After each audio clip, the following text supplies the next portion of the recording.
Welcome back. Exciting night for the readers in our Up North Live Book Club tonight. I'm here with Megan Raphael with the National Writers Series. Welcome back, Megan. Thank you. Hi, Erica. Very exciting. Can you see how excited I am? Well, the book is wonderful, isn't it? And it's fabulous. Yes. Loved it.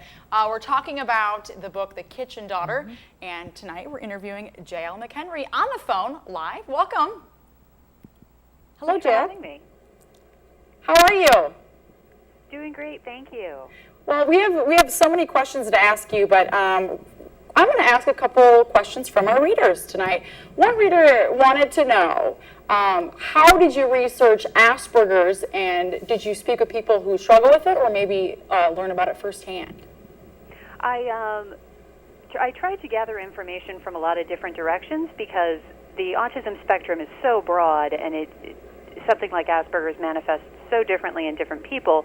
I didn't want to tie it too directly to any one person's experience. So I did a lot of reading of first-person narratives, first of all, mostly by women on the autism spectrum, and then also talked to people and had some people who had done a lot of research on Asperger's read the manuscript after it was done to sort of provide a second level of, of going through and making sure that it seemed authentic to an experience of Asperger's, if not the experience of Asperger's syndrome. But it's a very complex kind of thing that manifests so differently in so many people. I could still be researching it now Right. in an attempt to try to learn what it's like.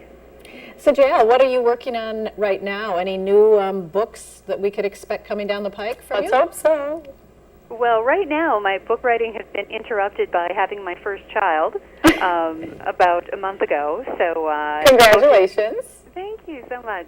So the book has been set aside while I attend to the newest member of the household.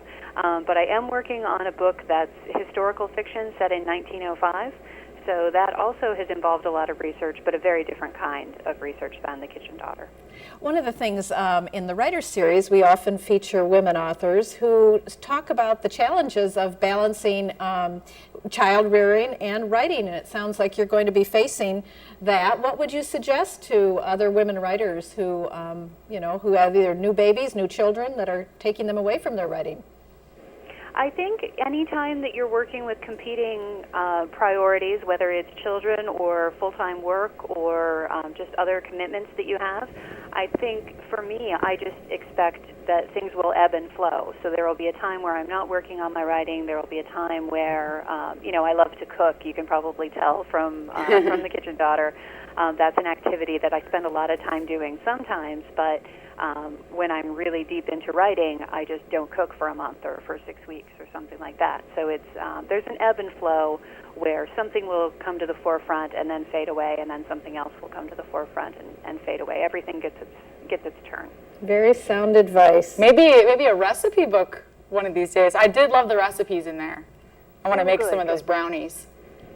I wanted to make sure they're all original and they're all tested. I wanted to make sure that book clubs and readers could feel free to make the recipes and sort of cook along with the novel as they were reading. Well, Jael, your book has added so much to our community. Thank you so much. Thank you, Jael. Really loved the book. I can't wait for another one you have up your sleeve. Wonderful, wonderful. Thank you. Thank you. Thanks for your time. And thank you so much, Megan. Thank you for having me. If you'd like more information on author Jael McHenry or the National Writers Series or our Up North Live Book Club, you can go to our website, upnorthlive.com.